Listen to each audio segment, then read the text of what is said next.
নমস্কার বন্ধুরা, পম্পার কিচেনে আপনাদের সকলকে স্বাগত। আজ আমি গণেশ চতুর্থী স্পেশাল দিনটা উপলক্ষে আপনাদের সাথে শেয়ার করব সুজির লাড্ডুর রেসিপি।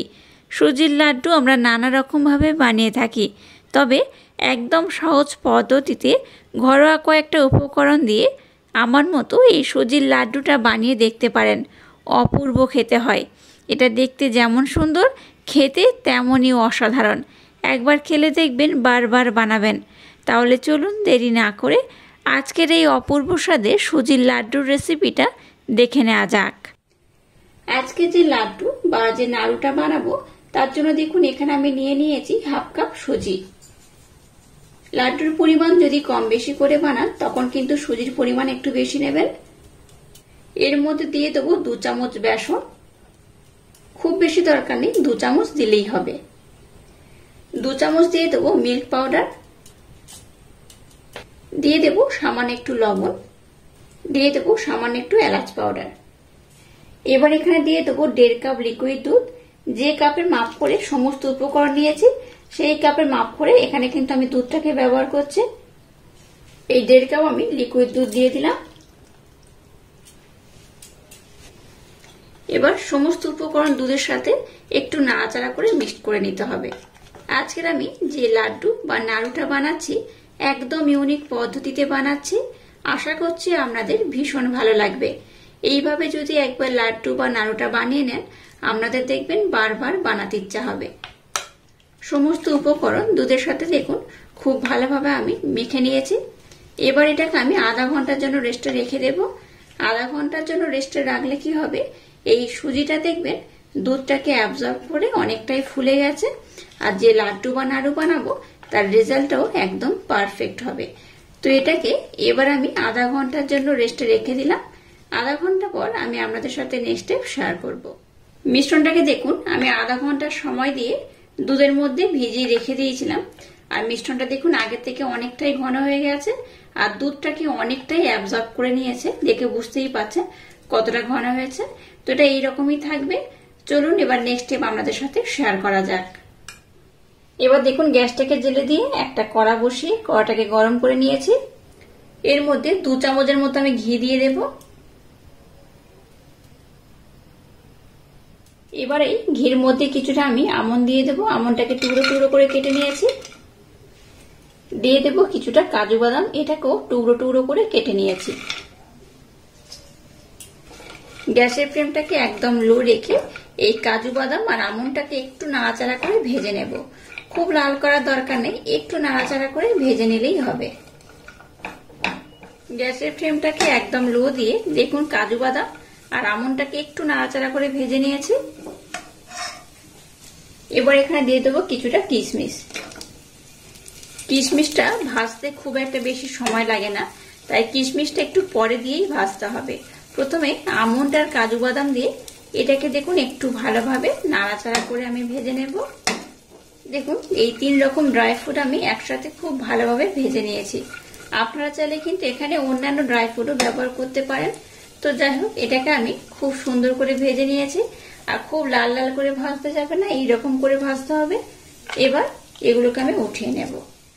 আবার এখানে 3 থেকে 4 চামচের মতো ঘি দিয়ে দেব।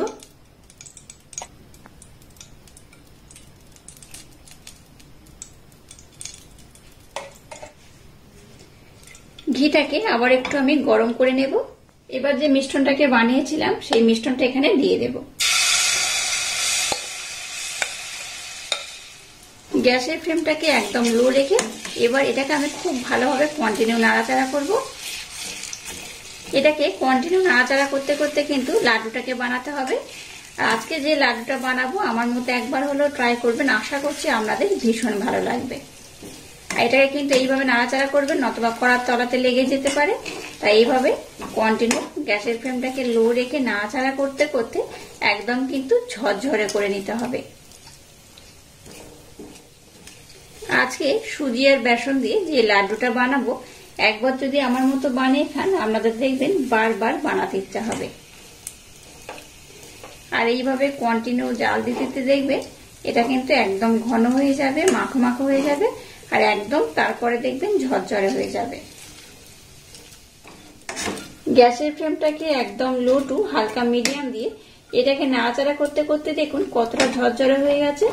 এটাকে আর একটু ঝরঝরে করে নিতে হবে। দেখুন অনেকটা কিন্তু বড় বড় দানা এখনো রয়েছে, এটাকে একদম ঝরঝরে করে নিতে হবে।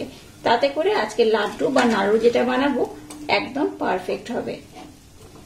এইভাবে গ্যাসের ফ্লেমটাকে লো টু হালকা মিডিয়াম দিয়ে নাড়াচাড়া করবেন, দেখবেন একদম ঝুরো ঝুরো হয়ে যাবে।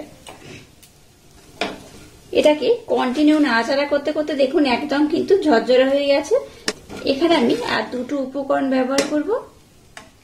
একদম শেষে আবার আমি 1 চামচ ঘি দিয়ে দেব। সামান্য একটু এলাচ পাউডার। আবারও সমস্ত উপকরণ একবার নাড়াচাড়া করে নেব। এটাকে দেখুন একদম কিন্তু ঝরঝরে বা ঝুরো ঝুরো করে নিয়েছি। দেখে বুঝতেই পাচ্ছেন কতটা ঝুরো ঝুরো বা কতটা ঝরঝরে হয়ে গেছে। এটাকে আর খুব বেশি কিন্তু ঝুরো ঝুরো বা ঝরঝরে করার দরকার নেই, এইরকমই থাকবে। একদম শেষে যেহেতু আমি ঘি আর এলাচ পাউডার ব্যবহার করলাম, তাই একটু আমি নাড়াচাড়া করে নেব। এখানে অন্য কোনো উপকরণ আর ব্যবহার করা যাবে না। আপনারা ভাবছেন হয়তো লাড্ডু বানানোর জন্য যে কোন রকম মিষ্টি আমি ব্যবহার করলাম না। মিষ্টি আমি ব্যবহার করব, তবে সেটা একটু পরে। তো আগে এটাকে আমি একটু হালকা ঠান্ডা করে নেব। এবার আমি গ্যাসটাকে বন্ধ করে দিলাম। এই মিশ্রণটা একদম রেডি হয়ে গেছে। এবার এই মিশ্রণটাকে একটু হালকা ঠান্ডা করে নেব, তারপর আমি নেক্সট স্টেপ আপনাদের সাথে শেয়ার করব। এটাকে যেমন খুব ঠান্ডা করা যাবে না, আবার খুব গরম অবস্থায়ও এই লাড্ডু বা নাড়ুগুলো বানানো যাবে না। তাই একটু ঠান্ডা করে তারপর আমি নেক্সট স্টেপ আপনাদের সাথে শেয়ার করব।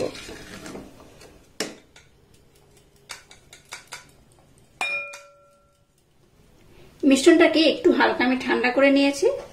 এবার এখানে দিয়ে দেবো ব্লেন্ড করে নেওয়া মিছরি, এই চামচের 1 চামচ। খুব বেশি কিন্তু আমি মিছরি এখানে ব্যবহার করব না, মিষ্টির জন্য আমি মিছরি ব্যবহার করছি। আপনারা চাইলে কিন্তু এখানে মিছরির পরিবর্তে চিনিও ব্যবহার করতে পারেন। একটু হালকা গরম অবস্থায় এই মিছরি দিয়ে দিলে মিছরিটা কিন্তু খুব ভালোভাবে মেল্ট হয়ে যাবে, আর এই মিশ্রণটার সাথে কিন্তু একদম অ্যাডজাস্ট হয়ে যাবে। তো এই জন্যই কিন্তু যখন সুজিটাকে আমি কড়ার মধ্যে দিয়ে নাড়াচাড়া করছিলাম তখন দেওয়া যেত না, তখন দিলে মিছরি একদম মেল্ট হয়ে যেত। তাতে করে কিন্তু এই লাড্ডু বা নাড়ুটা খুব একটা ভালো লাগতো না। এই অবস্থায় দিলে এটার পাকটাও খুব সুন্দর হবে, খেতেও বেশ ভালো লাগবে। এবার সমস্ত ড্রাই ফ্রুট এখানে দিয়ে দেবো। তবে অল্প একটু আমি রেখে দেবো ডেকোরেশন করার জন্য। এটাকে দিয়ে আবারও দেখুন আমি খুব সুন্দর করে এইভাবে নাড়াচাড়া করে মেখে নেব। দেখুন সমস্ত উপকরণ খুব ভালোভাবে মেখে নিয়েছি। এবার দেখুন মিশ্রণটাকে আমি এইভাবে নিয়ে নেব। দেখে বুঝতেই পাচ্ছেন কতটা ঝরঝরে হয়েছে। আর এবার আমি এখানে কিন্তু লাড্ডু বা নাড়ু বানিয়ে নেব। যদি আপনাদের মিশ্রণটা বেশি টাইট মনে হয়, তাতে করে একটু দুধ কিংবা ঘি দিয়ে দেবেন। তাতে করে কিন্তু এই লাড্ডুটা খুব সুন্দর এরকম গোল হয়ে যাবে। দেখুন কত সুন্দর হয়েছে।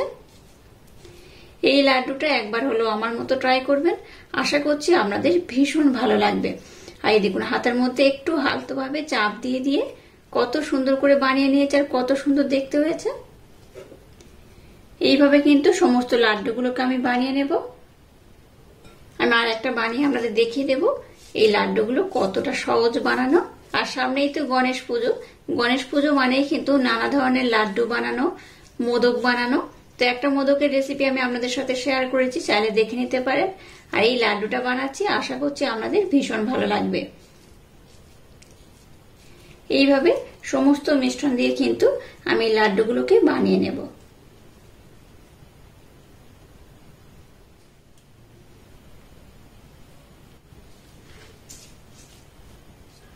দেখুন সমস্ত লাড্ডুগুলোকে আমি কত সুন্দর করে বানিয়ে নিয়েছি।